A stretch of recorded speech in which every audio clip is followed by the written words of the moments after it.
नमस्कार दोस्तों, आज के हमारे इस वीडियो में हम आपके लिए जया एकादशी की व्रत कथा लेकर आए हैं। कई वर्षों पूर्व स्वर्ग लोक में राजा इंद्र राज्य करते थे। उनके लोक में सभी देवगण प्रसन्न थे। परिजात पुष्पों से लदे नंदन वन में एक दिन देवराज इंद्र सोमरस का पान कर रहे थे।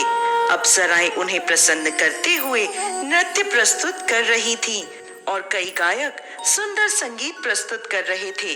मुख्य संगीतज्ञ चित्रसेन अपनी पत्नी मालिनी और पुत्र माल्यवान के साथ वहां उपस्थित थे।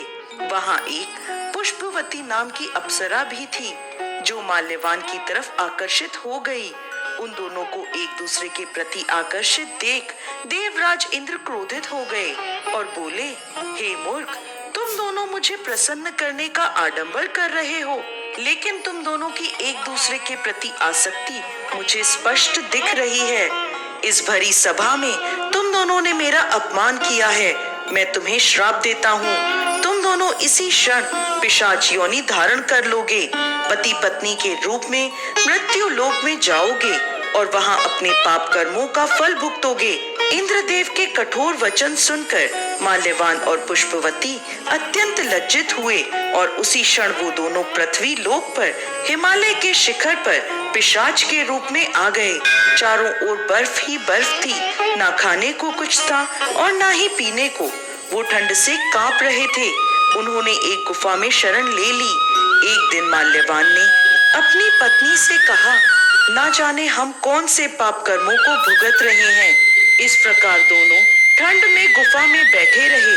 शीत लहरों के कारण उन्हें रात भर नींद नहीं आई और सारी रात जागते रहे।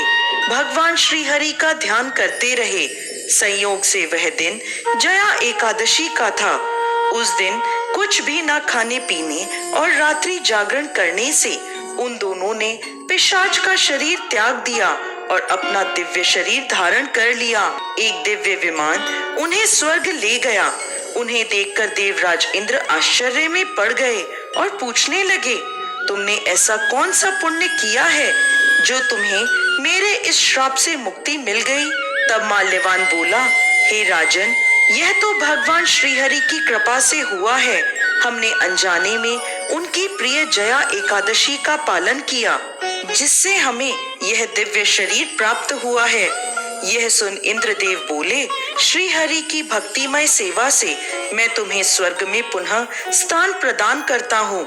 इसलिए मनुष्यों को इस परम कल्याणकारी जया एकादशी का निष्ठा और श्रद्धा पूर्वक पालन करना चाहिए। इस दिन किया गया उपवास जीवात्मा को वैकुंठ की प्राप्ति करवाता है।